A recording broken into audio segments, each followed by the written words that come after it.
الحمد للہ وحدہ والصلاة والسلام علی من لا نبی بعدہ اما بعد فاعوذ باللہ من الشیطان الرجیم بسم اللہ الرحمن الرحیم ان اللہ وملائکتہ یصلون علی النبی یا ایہا الذین آمنوا صلوا علیہ وسلموا تسلیما صدق اللہ العظیم رب اشرح لی صدری ویسر لی امری واحلل عقدۃ من لسانی یفقہوا قولی۔ سورۃ احزاب کی 56 نمبر آیت آپ کے سامنے پڑھی ہے۔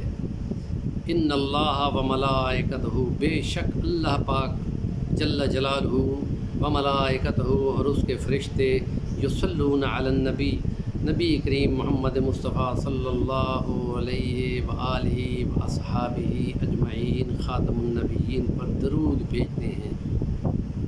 تم بھی اے ایمان والو ان پر درود و سلام بھیجا کرو۔ نبی کریم صلی اللہ علیہ وسلم پر یہ آیت اتری تو صحابہ نے نبی کریم صلی اللہ علیہ وسلم سے عرض کیا، یا رسول اللہ سلام تو ہم کو معلوم ہو گیا کہ جب آپ معراج پہ گئے وہاں پر آپ نے اللہ کو عرض کی تمام زبان کی باتیں اے خدا تیرے لیے، تمام جسم کی باتیں اے خدا تیرے لیے، تمام مال کی عبادتیں اے خدا صرف تیرا حق ہے۔ تو اللہ نے فرمایا السلام علیک ایھا النبی رحمۃ اللہ وبرکاتہ۔ جبرائیل امین کھڑے تھے، انہوں نے بھی بول دیا اپنے لیے اور سب لوگوں ایمان والوں کے لیے۔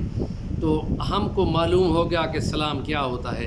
تو یہاں اللہ کہہ رہا ہے صلاۃ بھیجو، صلا یسلو، صلاۃ بھیجو دعا کے معنی میں بھی ہے۔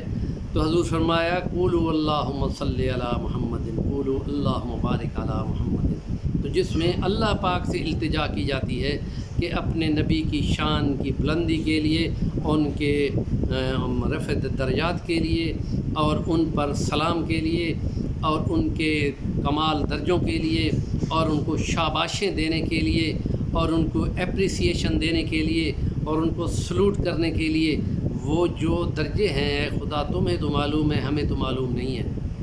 تو ہم یہ کہتے ہیں کہ مختصر درود ہم آپ کو عرض کرتے ہیں کہ ہندوستان کے مفتی اعظم تقسیم ہندوستان پاکستان سے پہلے شیخ رشید احمد گنگوئی، بہت بڑا نام ہے، انہوں نے فرمایا تھا کہ میں تمہیں ایک درود بتاتا ہوں، ایسے کاملوں کو درود خدا تعالیٰ ان کے دل میں ڈالتا ہے کہ وہ درود کہ خدا تو بھیج اپنے نبی پہ جیسا درود تم کو پسند ہو، اس کی کمال کوالٹی جو ہے، اس کی علو شان جو ہے تمہیں معلوم ہے، تم زیادہ بہتر جانتے ہو کہ ہم کو بنا کے پیش کریں، اور کتنی مقداروں میں پیش کرنا ہے، جتنی مقداریں تمہیں پسند ہو۔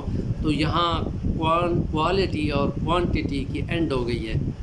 بندے تو گن سکتے ہیں، وہاں اللہ کے لیے گننا بغیر حساب کا لفظ استعمال ہوتا ہے۔ تو اس لیے کوالٹی کے حساب سے بھی کمال اور تعداد کے حساب سے بھی کمال، تو کیوں نہ ہم اس کو اپنے نمازوں کے بعد پڑھنا شروع کریں، کیونکہ جیسی شان کا درود ہوگا اسی شان کی اپریسیشن آتی ہے۔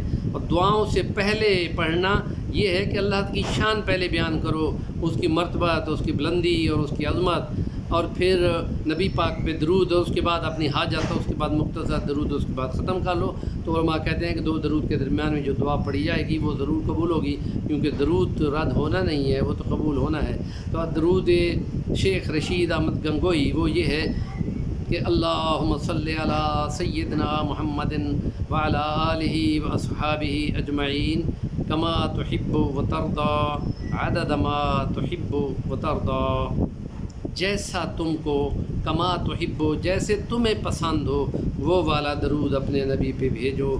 عددہ جتنی مقداریں، کوانٹٹی تعدادیں جتنی تمہیں پسند ہوں اے خدا اتنی بار تم نے بھیجا ہے۔ تو یہ کسی ہر ذرے کے بدلے 10-10 لاکھ یہ گنتی ہے، اور خدا کے ہاں گنتیاں نہیں ہوتی، بغیر حساب ہوتا ہے۔ تو اس لیے ہم کہتے ہیں بہت مجرب عمل ہے اپنی رزق کی تلاش کے لیے، اپنی صحت کی آمد کے لیے، اپنی مشکلات کے دفیع کے لیے یہ درود اگر نمازوں کے بعد 10-10 بار پڑھ لیا جائے تو بہت ہی مجرب ہوگا۔ اور جن کو زیادہ مشکلات ہیں، مالی مشکلات ہیں، تو وہ باقاعدگی رکھیں اس کی کہ وہ یہ ضرور پڑھیں اور اس کو مس نہ کریں، نیکی کی بات کا ابلاغ ضرور کیا کریں، اور اس کے تاجر بن جائیں. الدال علی الخیر کفاعلہ، اس میں حصہ داری شرکت لازمی ہے. ہمارا چینل ہے صفی الرحمن الوانی، حضرت الوانی وہاں بھچرا والے حضرت مولانا حسین علی الوانی رحمۃ اللہ علیہ کے شاگردوں کی ایک جماعت ہے اشاعت التوحید و سنہ پاکستان، اور ان کی اولاد میں سے صاحبزادہ صفی الرحمن الوانی یہ چینل چلا رہا ہے. اس کو پروموٹ کریں، اس کی نیکی کی بات کو انہانس کریں. بہت ساری حضرت کی باتیں ابھی ہم نے آپ کو گوش گزار ضرور کرنی ہے. وآخر دعوانا الحمدللہ رب العالمین.